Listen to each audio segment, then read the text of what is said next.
Boa noite, irmãos. Bom, é um prazer estar mais uma vez agora para o nosso sexto encontro, né, das questões cruciais. E o tema de hoje é o que significa ser nascido de novo. Bom, a primeira coisa que a gente vê das escrituras acerca disso é que não existe a possibilidade de uma pessoa ser um cristão e não ser nascido de novo. Como assim? Bom, uma redundância usar o termo cristão nascido de novo. Jesus, no capítulo 3 do Evangelho segundo João, ele vai mostrar pra gente, numa conversa ali com Nicodemos, que uma pessoa, para ela ver o reino dos céus, para ela ser um seguidor de Cristo, para ela de fato ser um filho de Deus, ela tem que ser nascida de novo. É uma coisa que é obrigatória, é uma coisa necessária. E naquela ocasião, Nicodemos ele aparece para Jesus de noite, né? Ele não queria ser visto porque aquilo é muito provável que causaria um escândalo ali perante os membros do Sinédrio, do qual ele era um dos membros também, né? Uma das autoridades. E ele interroga Jesus acerca disso. E Jesus diz a Nicodemos que não é possível que um homem veja o reino dos céus a não ser que ele seja nascido de novo, a não ser que ele tenha nascido do Espírito, né? Jesus é bem claro. E, bom, o que é esse nascimento? O que é esse novo nascimento que a gente fala muitas vezes? É o que a gente trata como regeneração. Bom, a gente já falou muitas vezes acerca da regeneração, mas o que de fato é regeneração? Da onde ela sai? Como ela começa? Bom, a gente vê primeiro que a regeneração é uma obra do Espírito, somente uma obra do Espírito. E o que é essa regeneração? Bom, a gente vai ver acerca do capítulo 2 de Efésios depois, mas a regeneração ela é um ato misterioso que ocorre a partir do Espírito e que é aquele momento que o Espírito nos convence do nosso pecado. Ou seja, a gente vive a nossa vida inteira baseada nos nossos próprios prazeres, tentando chegar em algum lugar pela nossa própria força, pela nossa própria inteligência, a nossa própria compreensão das coisas. Mas chega um determinado momento que o Espírito toca nosso coração, a fim de que nós vejamos qual é a realidade, a fim de que nós enxerguemos a verdade. Isso pode ser pela pregação de alguém, isso pode ser pela oração de alguém, isso pode ser pela leitura da palavra, enfim. Mas é um momento único ali em que os nossos olhos são abertos para a verdade das Escrituras. E essa é uma obra unicamente do Espírito. Bom, uma das maiores obras que a gente tem sobre o Espírito Santo é do Kuyper, né? Do Abraham Kuyper, em 1900. Inclusive chama A Obra do Espírito Santo, o livro que ele coloca. E, bom, realmente, a gente usa o termo na teologia pneumatologia, ou seja, a doutrina do Espírito. Pneuma seria como se fosse espírito ou vento ou sopro mesmo. E o Kuyper ele vai falar muito acerca disso. Ele vai falar realmente o Espírito ele é como um vento. Ninguém pode ver e ninguém pode saber de onde ele vem, para onde ele vai, mas é que ele age. E ele nunca vai sair desse ambiente intangível. Então é uma coisa que realmente é uma coisa extraordinária, uma coisa misteriosa essa regeneração.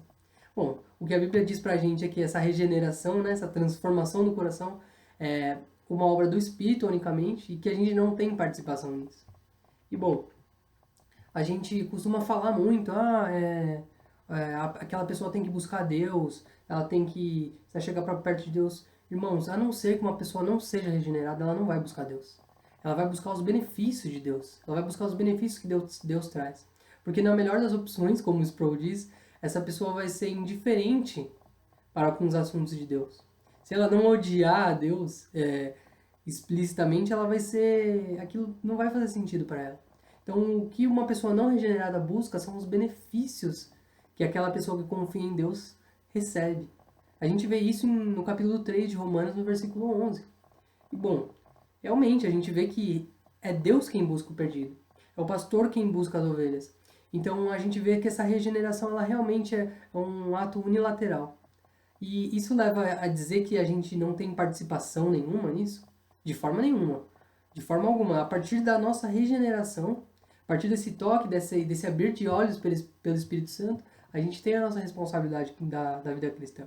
E a gente fala que realmente a santificação, o processo pelo qual Deus faz com que nós sejamos cada vez mais parecidos com Cristo, tem grande participação nossa. A gente não consegue falar qual é a porcentagem da nossa participação e a porcentagem da participação do Espírito. Mas a gente tem total participação nisso. E essa é uma responsabilidade nossa. Mas esse ato de regeneração, do abrir, quando nossos olhos são abertos para o pecado e para qual é a verdade da Bíblia, é uma obra unicamente do Espírito.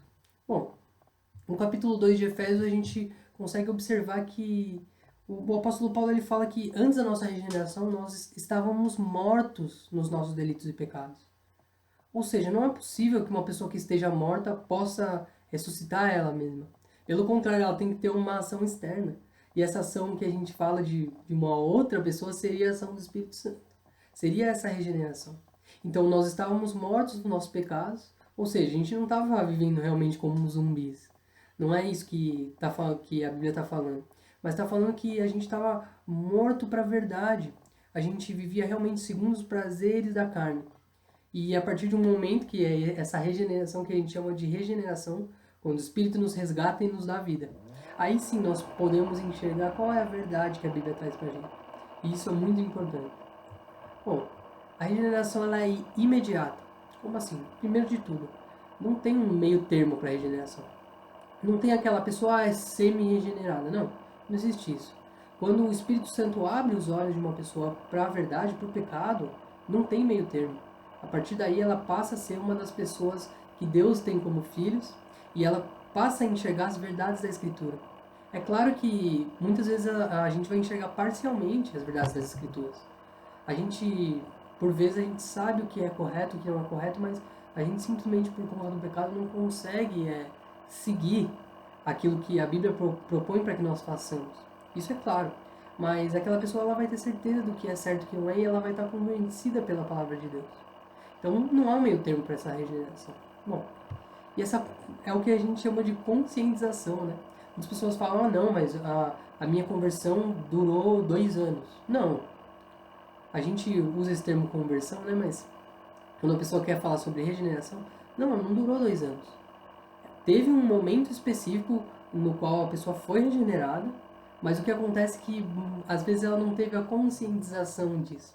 A conscientização da pessoa que os olhos dela foram abertos para essa questão do pecado e a questão da verdade, ela pode ser gradual, ou seja, ela pode acontecer aos poucos. Mas a regeneração, essa ação específica, ela realmente ela é imediata. Ela acontece de uma vez e a pessoa já é regenerada. A partir daí ela já passa a ser um dos filhos de Deus. Então, isso é muito importante da gente entender. Então, realmente, a nossa conscientização, ou seja, a nossa consciência de que somos regenerados, pode vir gradualmente. Mas a nossa regeneração, que é a ação do Espírito Santo, não é gradual. Ela acontece de uma só vez. E, bom, o que leva a gente a entender que o crescimento espiritual ele é mediado. Ou seja, o que a gente falou de santificação, ela vem aos poucos. É um trabalho constante do Espírito Santo com a nossa própria personalidade, né, com a nossa própria pessoa. E a gente vem tentando ser parecido com Cristo, e isso é mediado, ou seja, isso é gradual, nosso crescimento espiritual é gradual, mas a nossa regeneração é imediata. Ela vem do Espírito. E o que leva a dizer isso? Leva a dizer que a gente tem uma responsabilidade muito grande. Por quê? Bom, se a gente quiser uma maior intimidade com Deus, a gente deve estudar as Escrituras. E é nossa responsabilidade fazer isso. E é aí que está o cerne de que o nosso crescimento espiritual ele é gradual, ele é mediado. Ele acontece aos poucos, ele vai acontecendo. Quanto mais a gente busca a Deus, aí sim, a partir da regeneração a gente passa a buscar Deus. Antes da regeneração a gente busca somente os prazeres e os benefícios de Deus. Mas quando os nossos olhos são abertos para o pecado, aí sim a gente passa a buscar a Deus. E quando a gente busca a Deus, quanto mais a gente lê as Escrituras e utiliza os meios de graça, a oração, ouvimos pregações, jejuamos, aí sim a gente passa a ter uma maior intimidade com Deus. E realmente a gente tem uma coisa maravilhosa que é o Espírito Santo como garantia. Então, se a gente é regenerado, se a gente tem um Espírito no nosso coração, ele age como selo, ele age como a garantia de que nós, no dia que Jesus voltar, estaremos com o Pai. Viveremos na eternidade com Cristo. O Espírito Santo é essa garantia que a gente tem. E essa é uma coisa muito bonita. Então, portanto, o nascer de novo é realmente a regeneração. Aquele que é cristão, ele é regenerado, ou seja, ele é nascido de novo.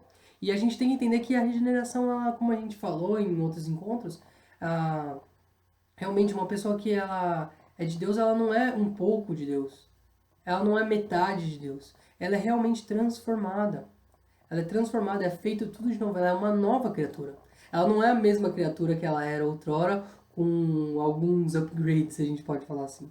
Pelo contrário, ela é uma criatura totalmente nova, porque os olhos dela foram abertos pelo Espírito Santo. Então, é isso que significa ser nascido de novo.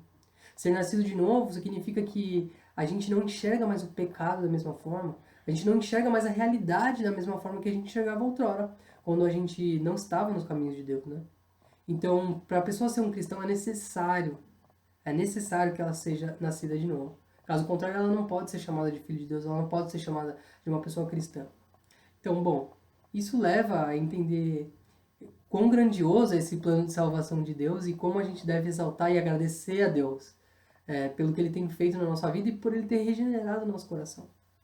E que isso possa realmente motivar a gente a buscar a Deus cada vez mais e conhecer das Escrituras e estar em oração e estar cada vez mais íntimo, ter um relacionamento cada vez mais íntimo com Deus. Bom, essa é a mensagem que o Sproul queria deixar, ela é um pouquinho mais curta do que as demais, né? Mas espero que tenha ficado claro para os irmãos e que a gente possa se encontrar aí semana que vem, se Deus permitir.